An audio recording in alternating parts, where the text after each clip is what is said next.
So as with so many different readathons, and it sounds like they are back together for a reunion in the present day. How many years later? Kennedy's a Teenage Rebellion. Kennedy's a Teenage Rebellion. Two people, I don't know, I should know their names. It's What You Did in the Suburbs. I feel like if my teenage years took a dark turn, that could have been it. Hi everybody, it's Audrey and welcome back to Chapter and Converse. And welcome to kind of what I'm going to read / book recommendation video for the upcoming Booklist Backlist Readathon. Say it 3 times fast. So the Booklist Backlist Readathon is a readathon being hosted by my friends Sarah and Lindsey. So Lindsey from Lindsey's Little Library and Sarah from Sarah's Nightstand. And this readathon is going from April 11th to the 17th. And the core mission of the readathon is to get to some of the backlist books on your bookshelf and read them. So they have come up with 5 prompts to inspire you. They are very much as low-key in real life as they are about the readathon, and like it's all designed to have some fun. It's all designed to help you guys, like I said, read some backlist books. You can do 1 of the prompts, you can do 5 of the prompts, you can do none of the prompts. And I pulled obviously a bunch of books based on the prompts for inspiration because I don't make TBRs. I'm definitely a moody reader, as you guys know, but I wanted to try and pull some stuff off my shelf that have been there for a while, which perfectly serves one of the prompts, and also just not totally default gravitate towards what I would normally default gravitate towards. Riley Sager, but he's here, so wait for it. But either way, I make no promises that I'm going to read any of these books, but I still thought it would be fun, like I said, to give you guys some recommendations, talk about kind of what I'm feeling, what I'm like gravitating towards, and just dive into all the prompts. So let's do that now. So as with so many readathons, one book can serve multiple prompts. So rather than go prompt by prompt with recommendations, I'm going to tell you guys what their 5 prompts are and then just sort of talk about the books and where they all fit in, which will probably be pretty obvious, but anyway, I don't know if anything's obvious these days.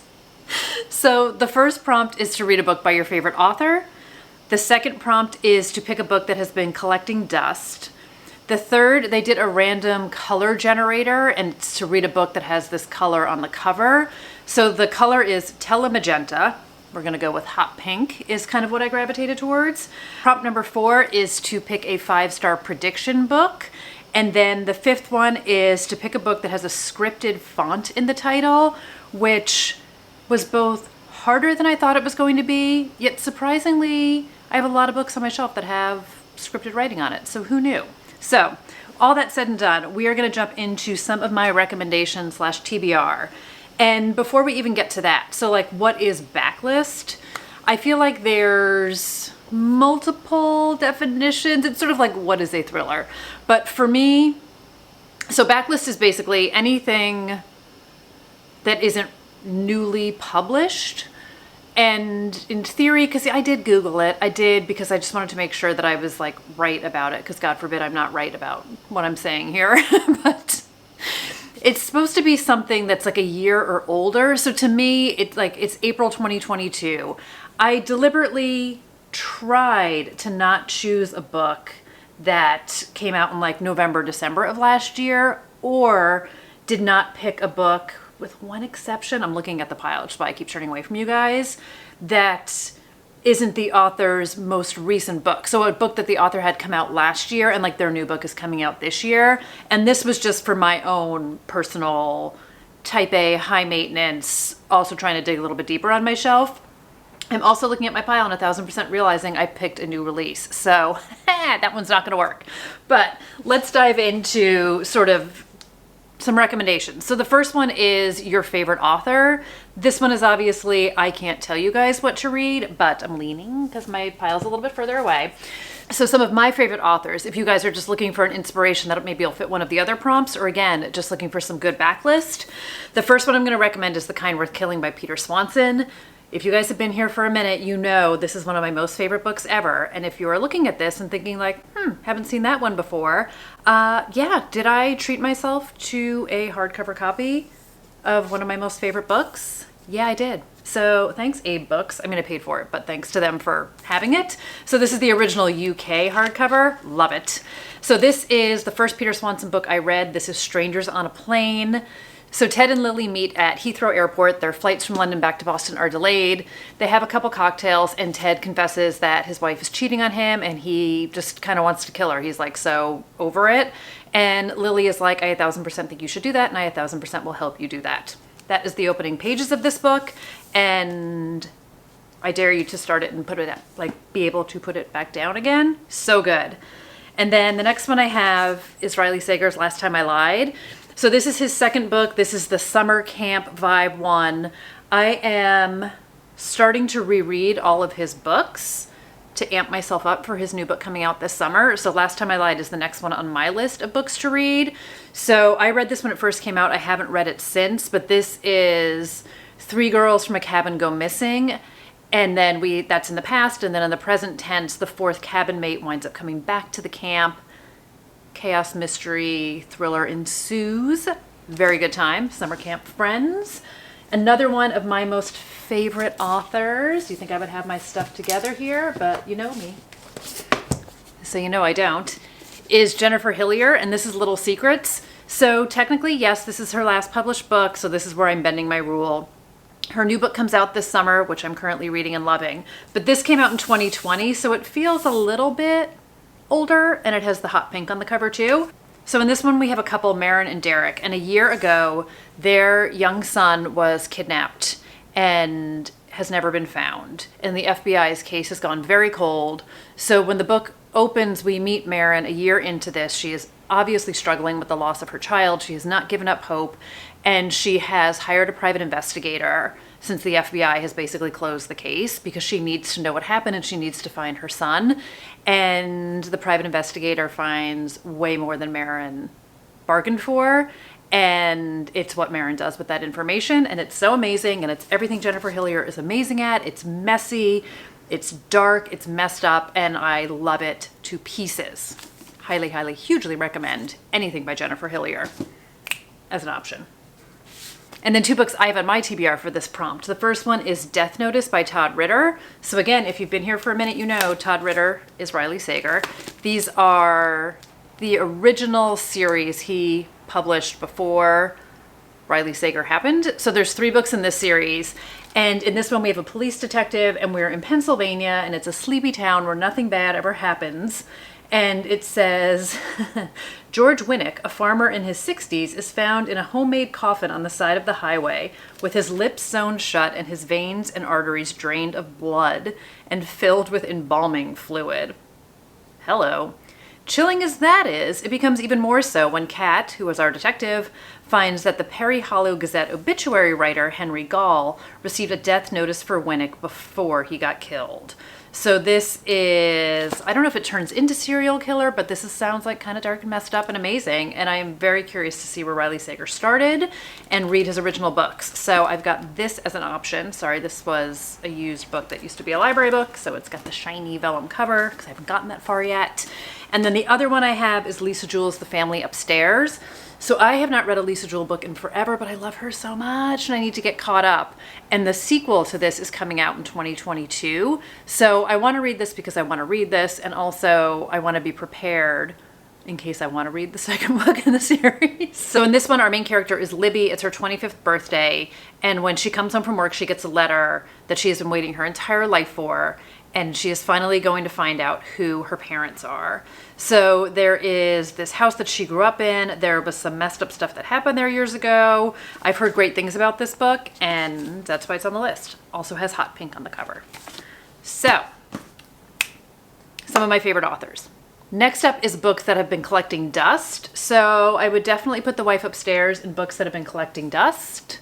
I would also say Ragdoll by Daniel Cole. This is also the first in a series. This is a TV show on AMC, which I would like to watch. And this one, we have another police detective, and actually kind of in a similar-ish, but not really, vein. So in this one, we have 2 detectives, and they arrive at a crime scene where the body is made of the dismembered parts of 6 victims sewn together, a corpse that becomes known as the Ragdoll.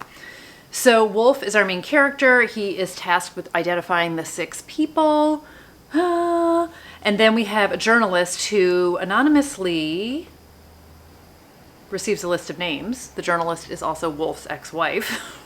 Read the back of the book, Audrey. And it is a list of names where the ragdoll killer plans to strike next, and Wolf is one of the names on the list. So this was a debut book. Again, I've heard great things about it. I've talked about it multiple times. I've yet to pick it up, so collecting some dust. Another book collecting dust is The Birthday Girl by Sue Fortin. This also has hot pink on the cover. You see how we're crossing prompts here. And Lindsey actually talked about this book in one of her videos as well as like I think she was gonna maybe unhaul it, but this is an isolated mystery, 4 friends, a party to die for, who will survive? So Joanna's friends are invited to a birthday party, like an isolated place, a cottage in the woods, which like, I've read enough thriller books to know, like, don't go into the woods, don't go on like weekend retreats in the woods, don't go to reunions in the woods. Gilly McMillan's The Long Weekend, which just came out, has that same vibe. I mean, you're just asking to basically be murdered, in my opinion, in my humble opinion. So basically they get to the woods and it says it sounds like fun until no one can hear your cries for help. Sounds like fun from a reading perspective. And then another one collecting dust, which I've talked about on here multiple times before, which is probably a theme also, is Unsub by Meg Gardner. So this is another first in a series. This is kind of Zodiac Killer-ish. And in this one, we are following a detective, Caitlin Hendricks, and her father used to be a detective and he was involved in sort of, I want to say like a serial killer.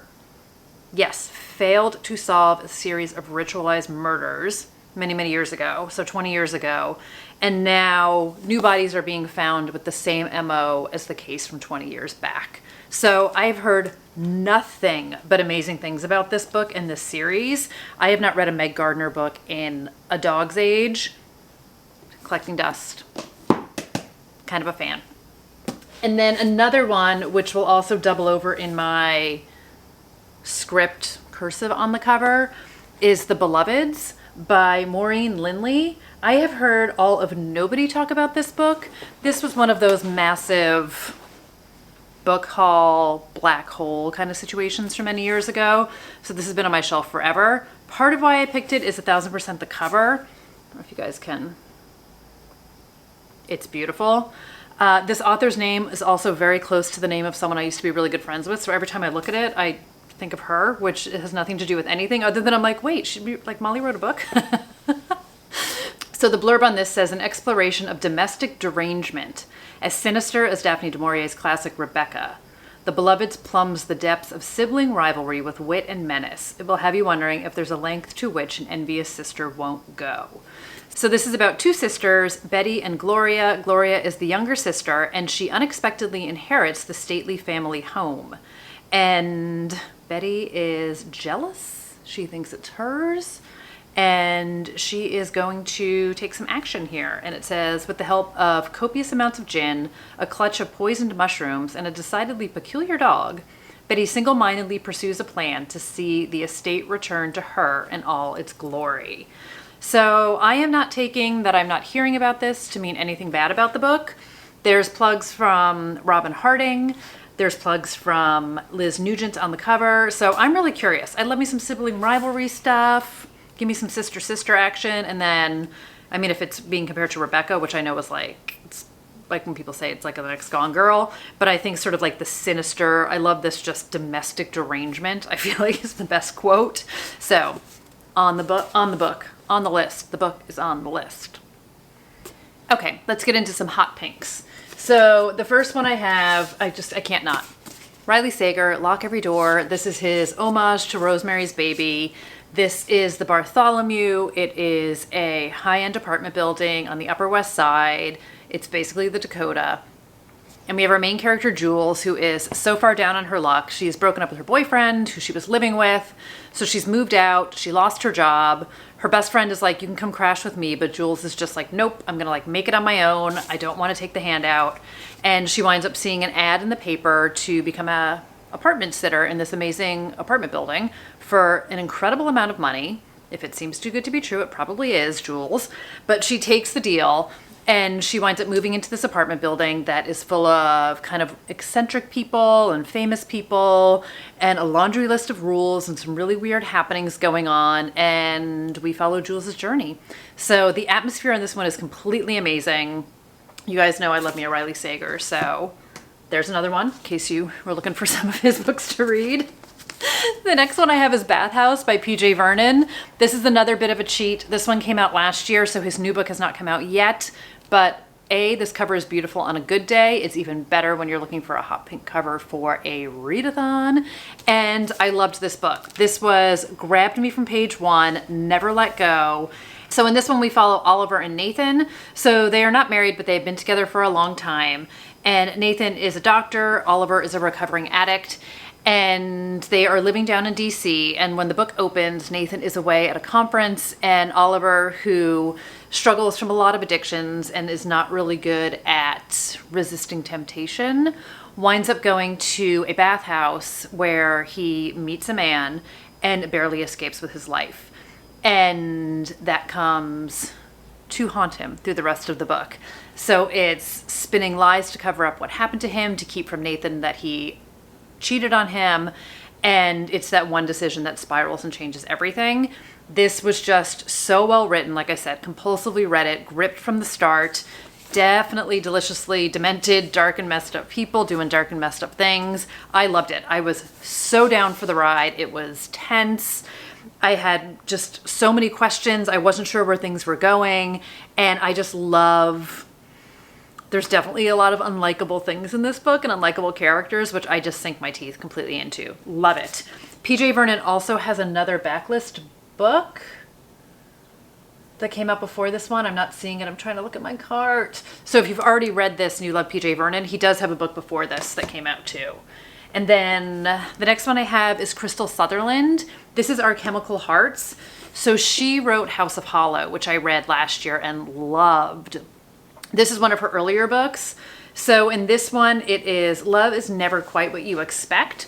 So this is YA, a bit of a love story, but I'm guessing this is her debut. I'm guessing there's probably a little bit of darkness in this. So in this, we have Henry Page fancies himself a romantic, but he's yet to find the slow-mo, heart-palpitating, can't eat, can't sleep kind of love that he's been hoping for. But then Grace Town walks into his class and he knows everything is about to change. So Grace isn't who Henry pictured as his dream girl. She walks with a cane, wears oversized boys' clothes, and rarely seems to shower. But when Grace and Henry are chosen to co-edit the school paper, he quickly finds himself falling for her.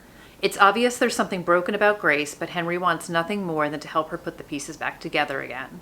Equal parts wit and heartbreak, this is a potent, powerful portrait of the bittersweet bliss that is first love. So I know this was made into I think it's a movie, rather than a multi-part series that was on Amazon, I want to say. I'm making up stuff up. I know it was made into a movie. I'm just not sure where you can find it, but it just says messy, awkward, all-consuming emotions of a teen's first love. So I know House of Hollow was definitely a very dark turn for Crystal Sutherland, and she said that's when she really leaned into what she wanted to write, but I have a feeling there's probably some great emotion and just characters in this, because House of Hollow, the three sisters in that book were absolutely amazing. So interested to read it. Hot pink on the cover. A little bit collecting dust. And then another book that's on my TBR is Good As Gone by Amy Gentry. So this came out quite a long time ago. So this came out in 2016. And I don't even remember where I saw somebody talking about this, but another one of my many, many, many thrift book hauls. I picked this one up. So hot pink on the cover is what we've got cooking in this one. So the top blurb is, after 8 long years, an abducted daughter suddenly reappears, harboring deep secrets. Her mother wrestles with the ultimate guilty question: do I really know my daughter? So when Julie was 13, she was kidnapped from her own bedroom while her mother, Anna, slept downstairs, totally unaware. So for 8 years, Anna has had no idea what happened. They never solved what happened to her daughter. And then one night the doorbell rings, and a young woman who appears to be Julie is finally miraculously home safe. Anna and the rest of the family are thrilled, but as Anna hears Julie's story, that happiness turns again to guilt and sadness over what happened. As Anna tries to reconnect with Julie, she begins to see holes in her story, things that just don't add up. She hates to think it, but it's her daughter lying to her. When Anna is contacted by a former detective turned private eye, she starts to wonder if this young woman is even her daughter at all. And if she isn't Julie, what is it that she wants? So this is another debut. Just sounds like psychological thriller. Again, I wish I could remember who I heard talking about this book, but super intrigued by it. It's ideal for a readathon because it's on the short side, but this is another one on my non-TBR TBR. And then one book I have, which is also in the collecting dust pile, is The Reunion by Guillermo Musso. It just was buried under my pink books. So this one came out, in 2019, and it was actually translated from French. And in this one we have an elite prep school frozen in the snow, 3 friends linked by a tragic secret, 1 girl taken by the night. So 25 years ago on the French Riviera, on a freezing night, does it get cold? The French Riviera? Why do I think it's always just kind of warm there? One freezing night, as her campus is paralyzed by a snowstorm, 19-year-old Vinka, the most beautiful and glamorous girl at her prep school, runs away with her philosophy teacher, with whom she has been conducting a secret affair. She will never be seen again. The French Riviera, present day. Once inseparable, Thomas, Maxime, and Fanny, Vinka's best friends, have not spoken since graduation. But when they receive a notice from their old school detailing plans for a new gymnasium and inviting them to a class reunion, they know they must go back one more time. Because there's a body buried in the gym's walls, and they're the ones who put it there.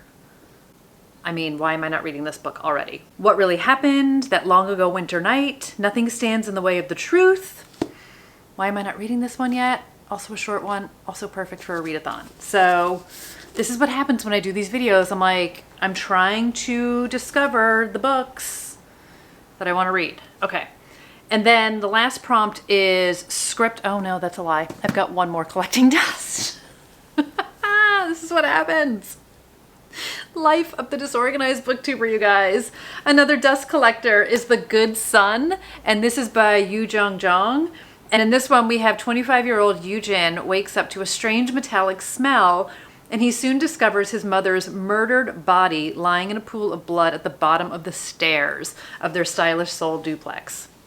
Having suffered from seizures for most of his life, Yujin often has trouble with his memory. All he can remember of the night before is his mother calling his name, but was she calling for help or begging for her life? Whew. Thus begins Yujin's frantic 3-day search to uncover what happened that night and to finally learn the truth about himself and his family. So it says shocking and addictive, twisted relationship between mother and son. I have heard some really great things about this one as well, and I just needs to get the dust wiped off it. Okay. 5th prompt, script on the cover. Sorry guys, The first one I have is Little Threats by Emily Schultz. So I want to say this is her last book, but this came out earlier in 2021. This came out in 2020. I feel less bad about it. This is a little bit older. And in this one, we have another dual timeline. You guys know I just love bad things happening in the past, comes back to haunt them in the present, twisted friendships in between. So in this one, she served 15 years in prison for murder. Now it's time to find out if she's guilty. So this is about twin sisters, Kennedy and Carter, in the summer of 1993. I love the 90s. So they live in a privileged Richmond suburb, and Kennedy is the rebellious teen, and it says, after a night of partying in the woods, her best friend Haley is murdered, and suspicion falls upon Kennedy. She can't remember anything about the night in question, and this, along with the damning testimony from a college boy who both Kennedy and Haley loved, is enough to force Kennedy to enter a guilty plea. So then we fast forward to 2008. Kennedy is released into the world that has moved on without her. That's sad. So her twin sister has grown distant and begins a relationship with someone who could drive the sisters apart forever. The twins' father, Jerry, is eager to protect the family's fragile bonds, but when a crime show host comes to town asking questions, I love it, murky memories of Haley's death come to light. As new suspects emerge and the suburban woods finally give up their secrets, 2 families may be destroyed again. Did anyone else grow up in the suburbs and party in the woods? Every weekend. Every weekend. It's what you did in the suburbs. I feel like if my teenage years took a dark turn, that could have been it. And then the last one I have is All Eyes on Her by L.E. Flynn. So this is Lori Elizabeth Flynn, who wrote The Girls Are All So Nice Here. This is her YA, which she writes under L.E. And this book sounds super intriguing to me as well. I actually bought this before I bought The Girls Are Also Nice Here, which I read last year and loved so much. So I have super high hopes for this one as well. And in this, I just love the premise of this one. Again, why am I not reading it? I'm also wearing a really long cardigan and I keep sitting on it. Okay, so it says, you heard the story on the news. A girl and a boy went into the woods. The girl carried a picnic basket. The boy wore bright yellow running shoes. The girl found her way out, but the boy never did. So Tabby is the girl and Mark is the boy. And Mark died in the woods. So some people think it was an accident. Some people think it was murder. And it says, what's the real story? All Eyes on Her is told from the perspective of everybody but Tabby herself, as the people in her life string together the events that led Tabby to that cliff. Mark went off the cliff, guys. Her best friend, her sister, her enemy, her ex-boyfriend, because everybody thinks they know a girl better than she knows herself. What do you think is the truth? So this sounds really, really interesting to me. And I love the idea of everybody talking about her and everybody talking about their relationship and everybody talking about what happened and nobody was really there. So it just sounds very interesting to me. I am guessing we're going to get some great darkness like we had in The Girls Are Also Nice Here. I'm guessing there's going to be some toxicity. I'm guessing there's going to be people doing messed up stuff. I mean, he died. I don't know what happened. He died. So I'm really interested in this, but let me know if anybody has read it. And again, every time I do one of these videos, I am overwhelmed by what I want to read next. So there you go.